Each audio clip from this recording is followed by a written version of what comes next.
Hey everybody, it's Dave Juno, the Meniere's Disease Warrior. How y'all doing? Hopefully once this barometric pressure lifts, I'll be much better. We had a big storm that the whole country almost saw, and we got it yesterday, Sunday yesterday. And, even though I've had all these surgeries and I've had all these things, barometric pressure still gets to me. But the video is really going to be about, is this part of Meniere's disease? Because, we always see these questions, simple questions, and some are yes, some are no, some are maybe. Okay, one of the ones I see a lot is fatigue. I'm so tired all the time, and this and that and the other thing, and I get it, okay?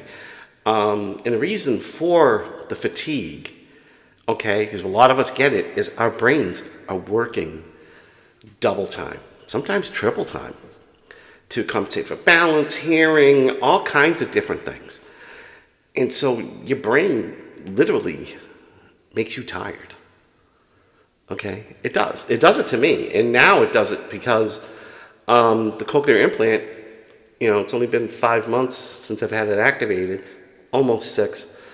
And then they just turned on all the channels, all the electrodes and channels the other day.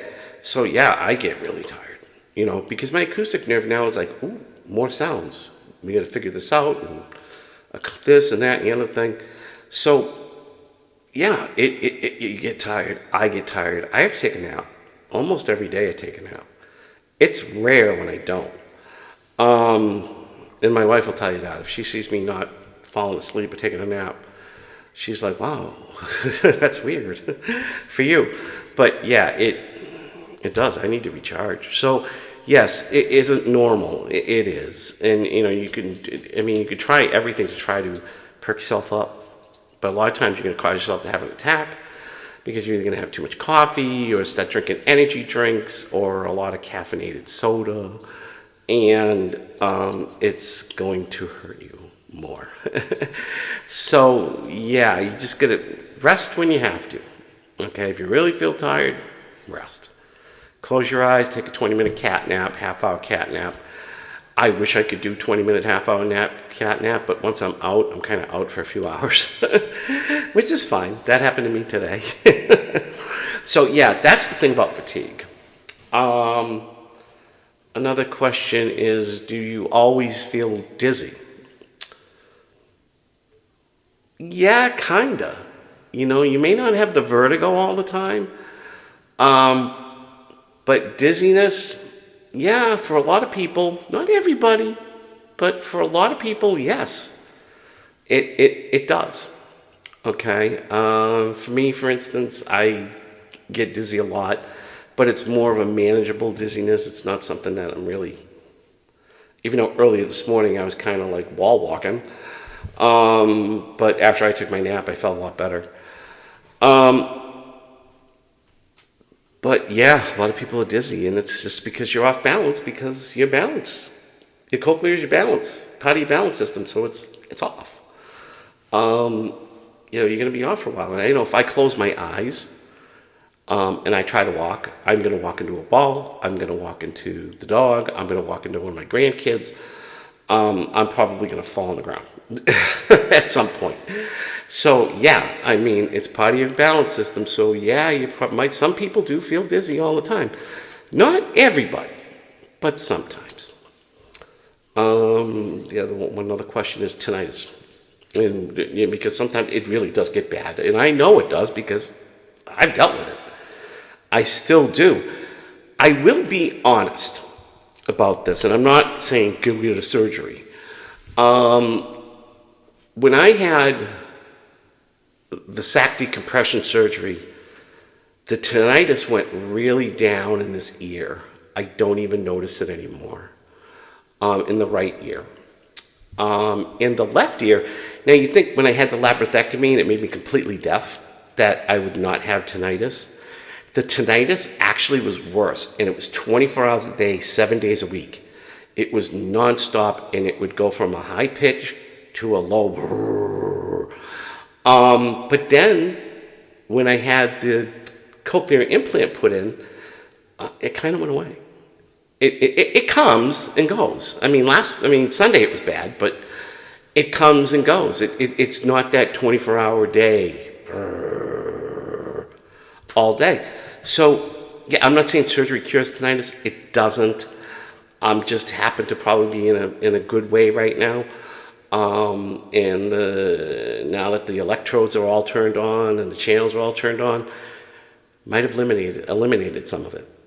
But when I'm sitting in this room now, it's quiet because my granddaughter's not blasting her whatever tablet or whatever, and it's quiet. So, and they shut this mic off too, so I don't hear I don't hear a lot of things anymore that I'm not supposed to. So, yeah, I'm not saying have a surgery it'll cure you tinnitus. It's not going to. I still get it, but it's not as bad. So I can't complain about that. Brain fog. Is brain fog part of Meniere's disease? Yes, it is. For those who get it. Now, not everybody will get brain fog. Brain fog. Brain fog. Not everybody will get it, but a lot of people do. And I do. Like, I can't remember shit. And then all of a sudden I do remember shit. So it's like, and sometimes I just feel like I'm not here. Okay, like I'm like somewhere else. Or I keep thinking, like today's Tuesday, I keep thinking it's Monday. And the kids are still home from the snowstorm. Ugh. That'll end soon. But yeah, I get it, and I understand it, and a lot of people do. Okay. So, is sodium a trigger for everybody? Another question we get. No. Some people can have sodium all they want, and it doesn't bother them. Others can't even look at it, and it bothers them.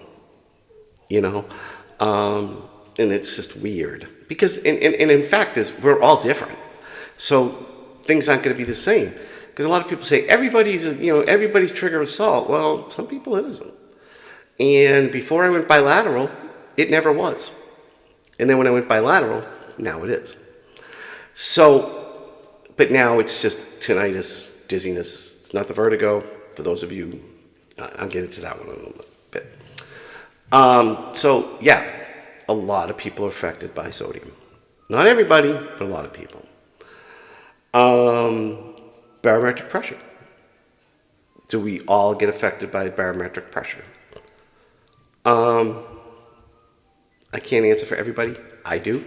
I know a lot of people who do get affected by it. A lot of people use WeatherX earplugs I guess there's an app for it too, to help them with that.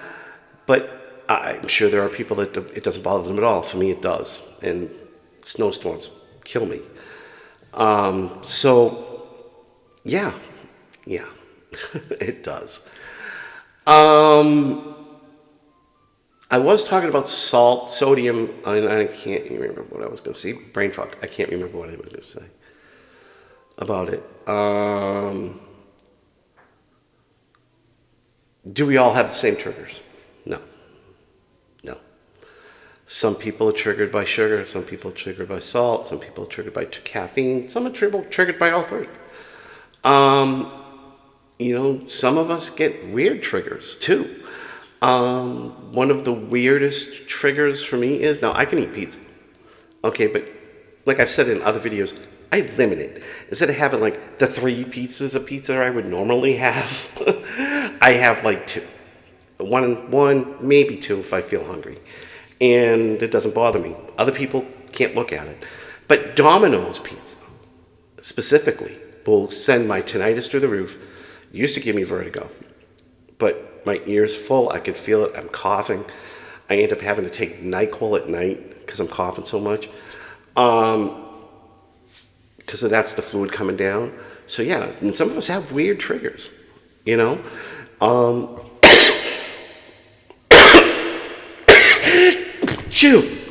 Excuse me, that bother us. So not everybody has the same triggers. And a lot of people come out and say, yes, they do. No, they don't. Some people are triggered from alcohol. Others don't. I don't really know, because when I did fall off the wagon 8 years ago, I don't know if I was being triggered by the alcohol or not. I could have been, but I really don't know. There's like a few weeks, months I don't remember from that time. Because I was drinking and I was also having a breakdown, so I don't remember, like a month I don't remember. But I had gone 30 years basically without a drink. Once in a blue moon I'd have a beer, but basically it was no hard stuff, nothing like that. I think the only hard stuff I had in that time was after my father's funeral, we did a shot of Crown Royal with my father's friend, me, my brother, my cousin Jimmy, and my father's friend. And we did a Crown Royal shot for my dad. And that was the only hard stuff I had for like 30 years. And then I went off the wagon. 2018, and now this year I will be 8 years in August, sober. So I don't know if it was for me, but a lot of people it is. So, these are a few things, that common questions that people ask. Okay. Another question is, and this is going to be the last one, is that I've seen lately is, how does Meniere start? That's really hard to say. Some people, they lose all the hearing in one ear. Other people, it's the tinnitus that starts, and then the vertigo comes in. And for me, it was vertigo. Literal vertigo. 2014, Christmas Eve. It'll be 12 years this year on Christmas Eve. Vertigo. First vertigo attack I ever had, and I thought I was dying. So other people, it starts with vertigo. Other people, it starts with tinnitus. Other people, complete loss of hearing, like overnight. Like you wake up and you literally go to bed, can hear perfect. Wake up the next morning, you're deaf as a doornail. So that's how it starts for some people. So it starts for everybody differently. It's not always the same genre. It's not like, let's say, lung cancer. Normally with lung cancer, you cough up blood. Okay? So then they x-ray and they see the nodules or the tumor or whatever. So we can't say this is what it is. And the same thing with diabetes. I mean, your blood sugar's high. And it's high for consecutive days and it goes way high. Yeah, you get diabetes. So it's one of those things where not everybody starts the same. So you got to kind of understand that. So I hope this answers some questions. I'm sure there's other ones. If you do, comment on them. Make a post on them, comment on them. We can all help each other with this information, because the information, can lead to finding things to help us. So on that note, hey guys, I hope you're all having a great Tuesday, and I will talk to you soon. Take care.